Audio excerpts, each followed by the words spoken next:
আজকের এপিসোডে আমি আপনাদেরকে একটা ছোট ভিডিও ক্লিপ দেখাবো প্রথমে, তারপরে আলাপ করব। দেখেন। এই ব্যবসা করে 20 বছর। এই শুধু মুড়ি বিক্রি করেনি, আগে পল্টনে করতাম, বিএনপির নেতারা আমার দোকান খাইয়ে লাইছে, এখন আমি ফুটপাতে করি। সেখানে কত টাকা আপনার লস হয়েছে? প্রায় মাল সামানা ছিল 1.5 লাখ টাকার মতো, কিছু আনতে পারি নাই। আরো পোলাবানের পিছিয়ে 1.5 লাখ টাকার উপরে খরচ হয়েছে। এই তো 7-8 মাস আগে ওরা 5 গ্রুপ সাদা চাইছে, তো ওরা মারামারি করে আমার উপরে জাল উঠেছে। Munda group, Kamal group, Selim group, আরো 2টা গ্রুপের নাম জানি না। দেখলেন তো, একটা ক্ষুদ্র ব্যবসায়ী ঝালমুড়ি বেচছে, তার ব্যবসার উপরে বিএনপির পাঁচটা গ্রুপ ঝাঁপে পড়িছে। শুধু তাই না, তার দোকান পর্যন্ত নষ্ট করেছে, তার মূলধন টুলধন নষ্ট করে দিছে। হাসিনা পতনের পর বিএনপি যেভাবে দখল চান্দাবাজি মাস্তানি আর খাই শুরু করলো, আমি তখনই বুঝে গেছি এই দল আর ক্ষমতা আসতে পারবে না। এইটা বিএনপির উপরে বিলা হইয়া বিরাগ ভাজন হইয়া বলছি তা কিন্তু না, খুব সলিড চিন্তা কাঠামো দিয়া আমি এই সিদ্ধান্তে পৌঁছাইছি। আজকে আপনাদেরকে ধাপে ধাপে সেটা ব্যাখ্যা করব যে কেন আমি এই সিদ্ধান্তে পৌঁছাইছি যে বিএনপি ক্ষমতা আসতে পারবে না। এইটারে বলে থিওরিটিক্যাল ফ্রেমওয়ার্ক। আমি ঠিক কোন থিওরিটিক্যাল ফ্রেমওয়ার্ক ব্যবহার করে বুঝে গেছি বিএনপি ক্ষমতা আসতে পারবে না, সেটা আপনাদেরকে আমি অঙ্ক কইসা বুঝাই দেবো আজকে। ক্ষুদ্র ব্যবসায়ীরা হইল দেশের সবচেয়ে বড় রাজনৈতিক বেস, তারা ভোটার সংখ্যার সবচেয়ে বড় গোষ্ঠী।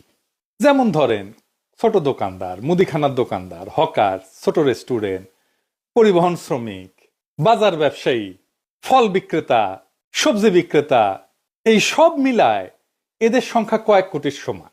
এই শ্রেণী প্রত্যেক দিন মানুষের সাথে যোগাযোগ রাখে, এক্সচেঞ্জ হয়, এরা জনমত তৈরি করে, প্রভাব ছড়ায়, সত্য মিথ্যা যাই হোক সেটা তথ্য ছড়ায়, সবচেয়ে দ্রুত ছড়ায় তাদের মাধ্যমে। শহরের যে অর্থনীতি, এটা 60-70% লেনদেন হয় এই ক্ষুদ্র ব্যবসায়ীদের হাতে।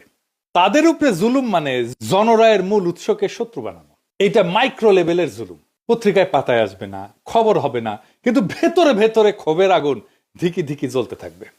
2 নাম্বার হইতেছে ক্ষুদ্র ব্যবসায়ী দেশের নগদ টাকার যে ইকোনমি সেটা চালায়। চান্দাবাজি হইলে এইটা লিকুইডিটি ড্রেইন হয়ে যায়, মানে নগদ টাকার প্রবাহ কমে যায়, দৈনিক নগদ প্রবাহ থেকে টাকা টেনে নেওয়া হয়। এদের থেকে টাকা টেনে নেওয়া মানে সরাসরি ইকোনমির যে অক্সিজেন, এই সাপ্লাইটা বন্ধ করে দেওয়া। এইটাকে বলা হয় বিলো দ্য লাইন ইকোনমি। অর্থাৎ বাজার, হাট, দোকান এটা খালি করে যদি দেয় কোনো কেউ, তাহলে তার জনজীবনকে দিনে দিনে বিপর্যস্ত করে দেয়। কারণ এইটার চাপ এসে আলটিমেটলি ওই মানুষের উপরে, ক্রেতার উপরে, ভোক্তার উপরে পড়ে।